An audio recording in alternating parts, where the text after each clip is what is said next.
everyone.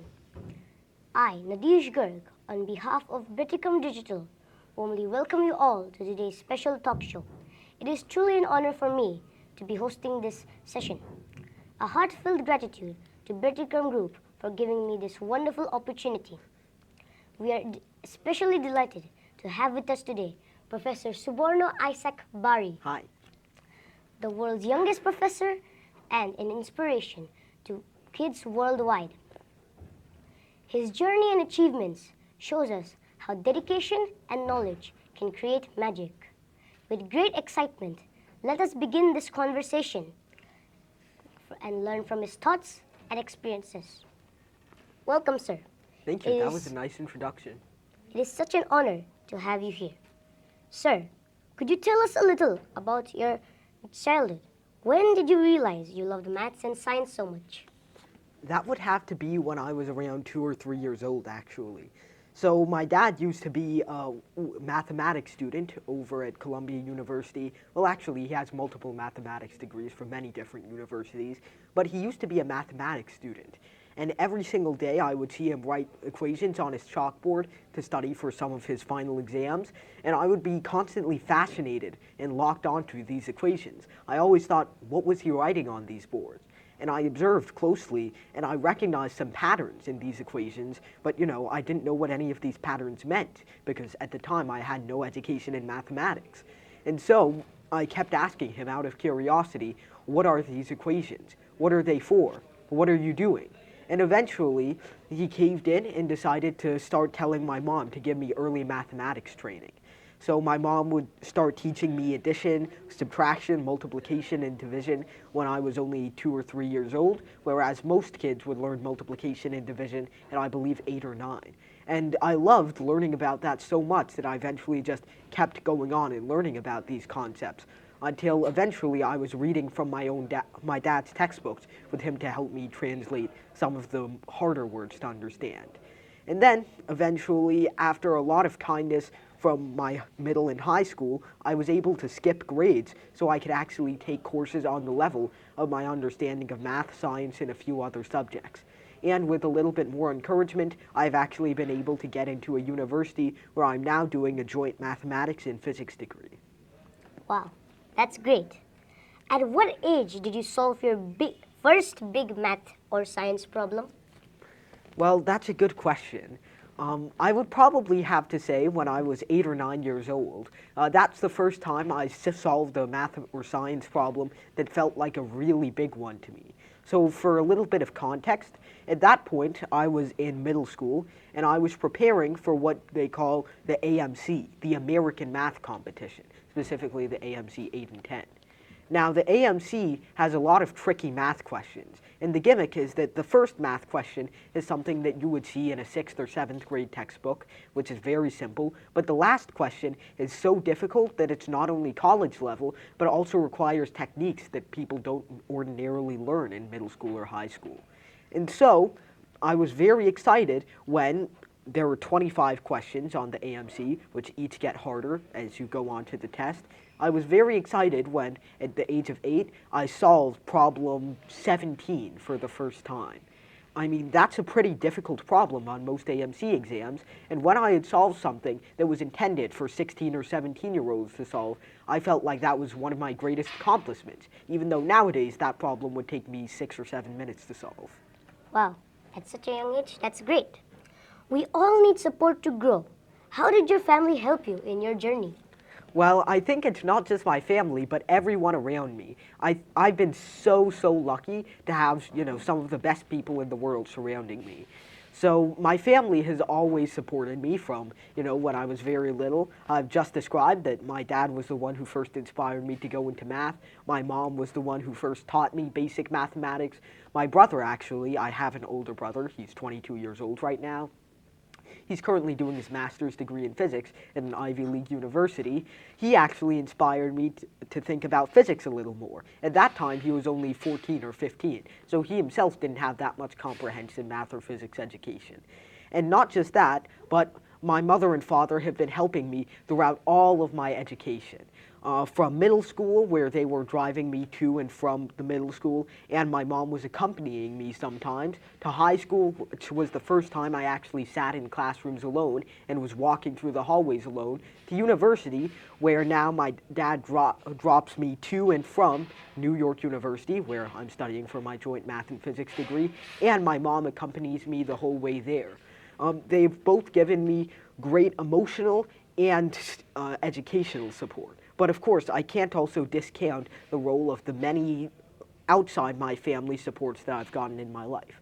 For example, I've had the support of so many people from India, I've had the support of so many media companies, but I'd especially like to highlight the support of my middle school principal and my high school principal, who are willing to take the action to move me from 4th grade all the way to 8th or 9th grade. Well, it's a little bit complicated what we mean by that. Who took the efforts to move me all the way from 4th to 8th or 9th grade when I was, only 9 or 10 years old. Most schools wouldn't put trust in a 9 or 10-year-old to even go into a middle school, let alone do middle school coursework. And they were gracious enough to not just do that, but also let me skip directly from 9th grade to 12th grade the year after. So they were really giving me as much support as possible. The people at NYU were also very supportive, especially some of the math professors. So my mother and father have always been the people supporting me from day one, but there were so many people from outside my family that, well, my dreams couldn't have come true without them either. Great. Between mathematics and physics, which subject excites you the most and why? I think mathematics really excites me a little bit more, mostly because sometimes you can kind of leave the real world behind, especially in some of the more pure applications of mathematics, and kind of treat it more as an art than, a science. And also, there's such a supportive mathematics community. And finally, physics kind of dabbles in a lot of other subjects that I struggle with a lot, especially chemistry. So I'm happy to see mathematics totally isolated from the real world, because you don't have to know anything about the real world or memorize anything to understand mathematics. It's all theoretical, and you can all derive it from first principles, common sense, if you really, really wanted to. In fact, there was a 300-page book where a mathematician by the name of Bertrand Russell spent 300 pages doing just that, proving 1 + 1 is equal to 2 from basic first principles. Now, I think that mathematics is so beautiful just because of that. There were no formulas or values to memorize. It's only things that you can derive.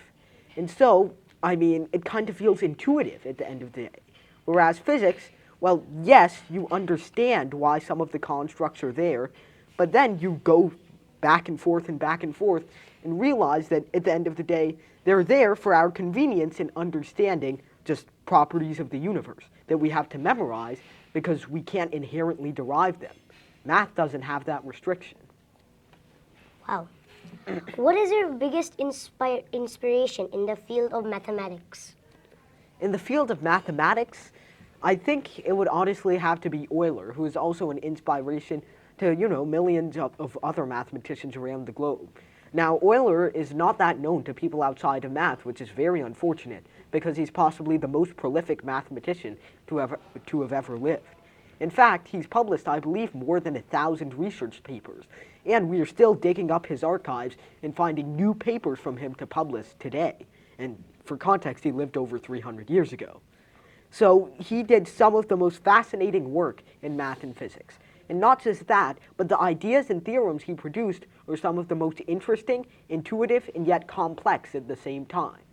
Euler's theorem, well, there are a million possible things I could have referred to with that, but Euler's theorem in complex analysis, Euler's theorem in topology, Euler's constant, and so on and so forth are all, at first, very complicated mathematics concepts that through lots of time and lots of understanding, you can eventually come to derive and understand from first principles. So that's why I really believe that Euler was one of the best mathematicians, and he's personally my biggest inspiration. He really put his entire life into mathematics. And in fact, he kept writing papers even when he was fully blind in both eyes, which is one of my favorite fun facts about mathematics. And so, because he dedicated, his whole life to mathematics and really produced some of the most passionate and interesting theorems that any mathematician has ever produced, I find him to be, kind of the most articulate and kind of the best. Okay. Have you ever faced a problem that you could not solve at first? But how did you handle that? I mean, of course, everybody faces problems they can't solve at first, whether it's a literal problem on a test or, an actual problem in real life. So, I mean, there were many problems that I couldn't solve at first when I first started learning mathematics. That's the nature of reading a calculus book at the age of 5 or 6. Inevitably, you're going to struggle with solving all of the problems, and even an elementary exercise is going to take you 30 minutes to understand. And so, I mean, there were a lot of problems where I just had to give up. But of course, giving up never is the end, especially when you have all of this free time, like I did at 5 or 6, because you're not usually involved in much education at that point. If you have all of that free time, if you give up, you can just think about it in the time you're taking a break or doing something else. And then you can come back with some new approach to the problem. And the good thing about solving problems in a textbook is that there's an answer sheet. Or even better, you can just ask the people around you to give you the answer, or give you a hint. I mean, cheating is never going to give you any understanding. That's why I've never cheated on an exam in my 13 years of life. So, finally, I just believe that when you get stuck on a problem, that's not a sign of your failure. It's just a sign that the problem is actually difficult. It's not trivial. If you're not getting stuck on a problem, is it really even a problem at all? And so I found that, problems where I get stuck are the problems that I enjoy the most, because I have to actually critically think about them and where my initial approaches are going wrong, instead of just mindlessly using the first thing that I can think of and moving on in 2 minutes. Definitely. Apart from studies, what hobbies do you enjoy? Do you like games, sports, or music? Yes, definitely. I've always had a lot of other hobbies, which is thankful because, a person can never spend their entire day doing just math and physics. It'll make you go crazy at some point. I've always loved gardening. At first, I just had a small flower in my room, but nowadays we have a whole vegetable garden in the back where I grow all kinds of foods so that during the summer we don't have to spend money at the grocery store. And in the front, we keep some evergreen trees and a bunch of nice flowers during the spring and summer. Now, it's an absolutely beautiful garden, and I don't always have the time to tend to it, but when I do, it's one of the most calming and relaxing experiences I've ever had. Now, another hobby that I recently took up, my dad just taught me how to chop wood with an axe, which is, a little bit dangerous to do at 13, but it's also very thrilling, and it's also very tiring. But it's very exciting when you finally get to the last chop that breaks the wood in half. And finally, I guess I've always liked music, but I've never really formed a music taste. Sorry. I've never really formed a music taste, some sense of music that I liked, until I was 11 or 12, so about 1 or 2 years ago, actually. So, the music that I like nowadays is a little bit more either pop or hip-hop. And I think that many people don't think that I even like music at all, let alone something like hip-hop or electronic music. But, somebody's mathematics and physics ventures have nothing to do with their hobbies or what music they like, or what their characteristics are at all. Never judge a book by its cover. And so, I think that my hobbies are also one of the most important parts of my life, because, what can you do without them? But I like math the most as a hobby, because gardening requires you to, be in the garden during spring or summer. Gaming requires me to have a laptop that has enough battery. And, I'm dumb. Sometimes I forget to charge my laptop. I never get to play games. But math is universal. All you need is paper, which is everywhere, and a pen, which is also everywhere. If you're really desperate, you can scratch it in with your fingernails.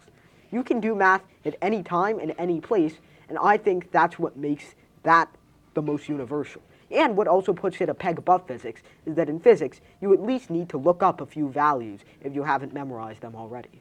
Very true. How do you balance being a professor at such a young age with enjoying your childhood? Now, to be truthful, I think using the word professor is a little bit dangerous here. See, a professor has so many duties. A professor has to teach. A professor has to grade. A professor has to actually conduct research in the background. A professor has to answer to administration, and so on and so forth.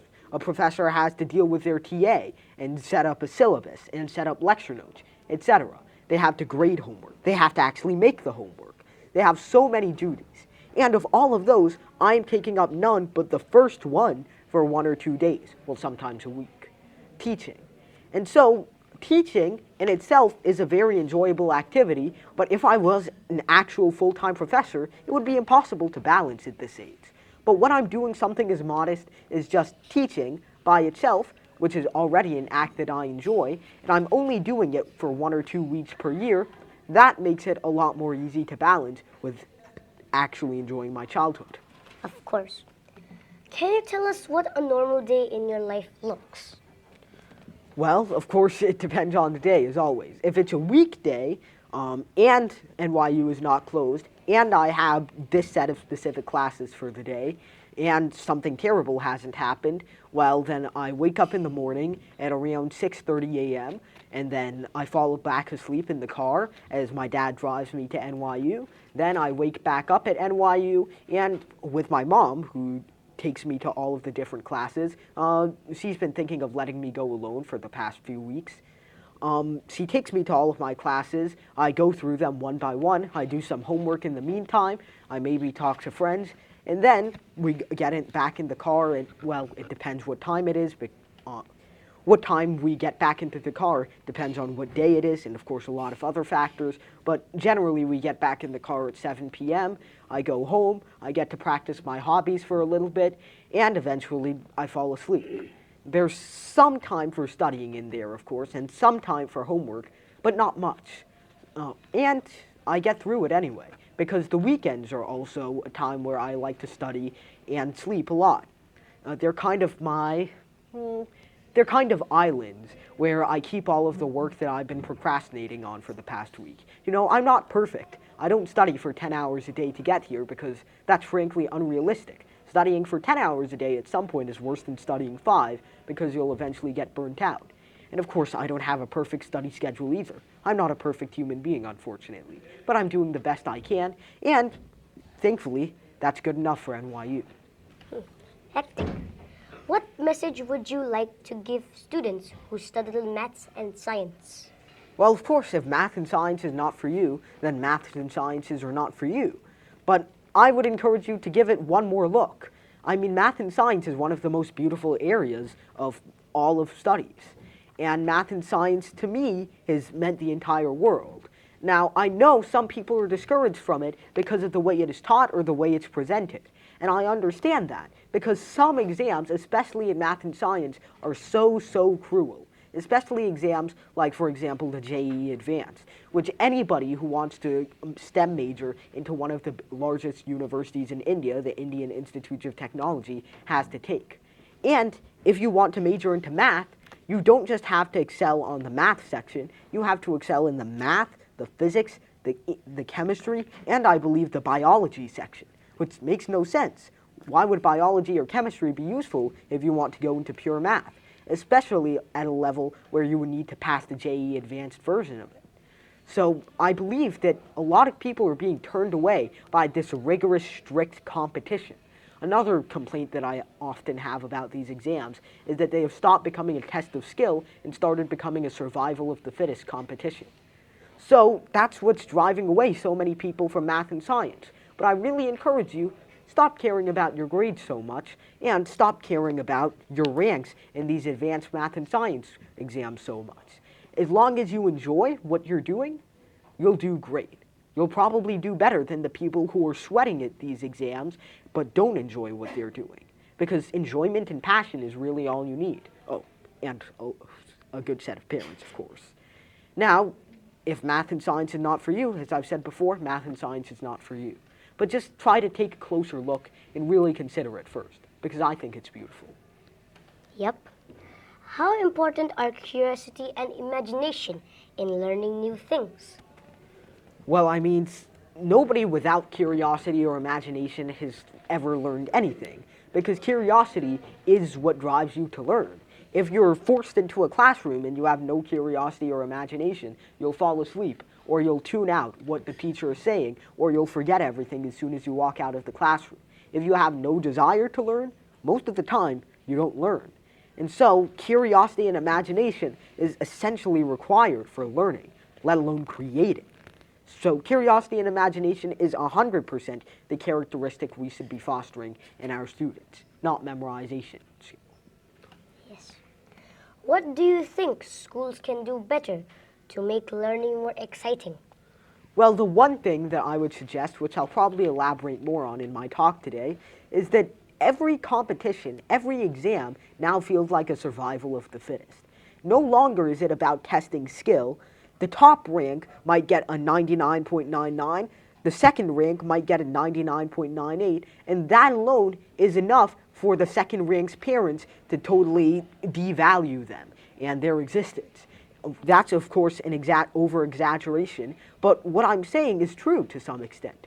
A lot of parents no longer value their kids for anything more than the grades they get and the rank that they get on their papers. Which, I mean, the ranks that they get on their papers is important, but not so much that you should totally devalue them if they get a low one. Just like in the US, grades are not the most important at the end of the day. Well, that's actually a little bit different in India. Because in India, there are a lot of opportunities and a lot of prospects that can get locked up for you totally if you just mess up for 1 minute. Because every exam is a survival of the fittest competition, if you stop focusing for 1 second, the kid who's been focusing for that minute or that second will be ahead of you in the end. And so you need to focus and work even harder and burn yourself out by the time you've actually passed this exam. By that point, you've lost all your creativity, imagination, and intelligence.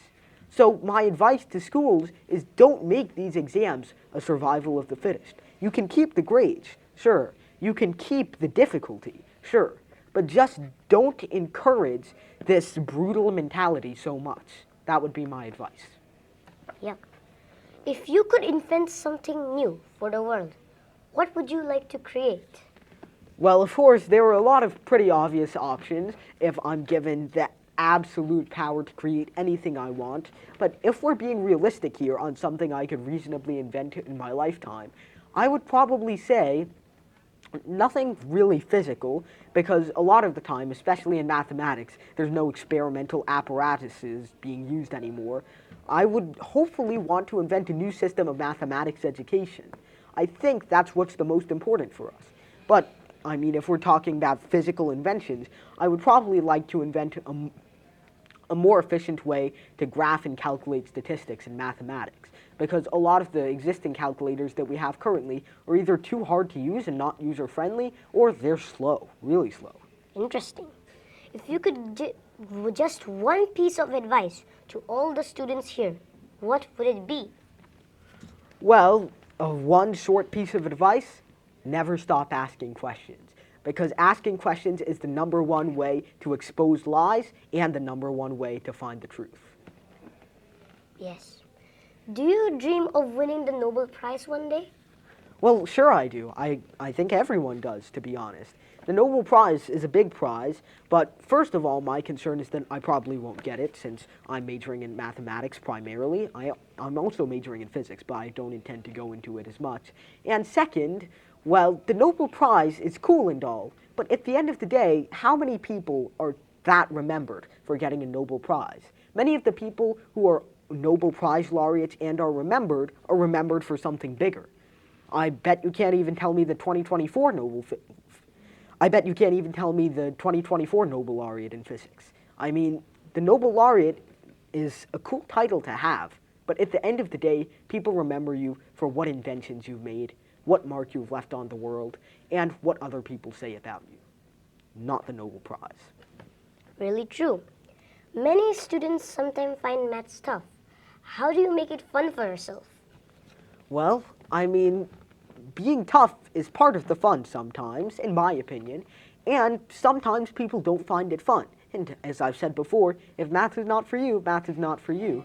But in my opinion, I find it to be a little bit more than an algorithmic sludge.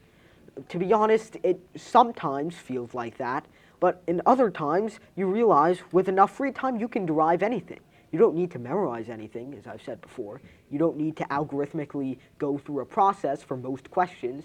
If you have actually unique, challenging questions in front of you, math will always feel fun if you have enough skills. Now, of course, I know there are two major problems even with the correct mindset. Either you have problems so hard that you can't even think of what to attempt, or problems that are boring. You have to apply the same trick that you've memorized over and over again to solve them, like some rote repetition sequence, instead of actually, having to use your brain.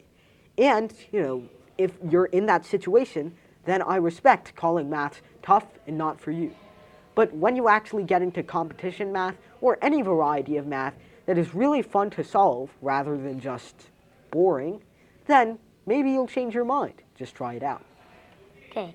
And finally, sir, what makes you happiest? Solving a big math problem, teaching, or inspiring students like us? Well, the obvious answer is inspiring students like us. Thank you for sharing your thoughts with us. No problem. With this, our talk show ends. And thank you and have a great day ahead.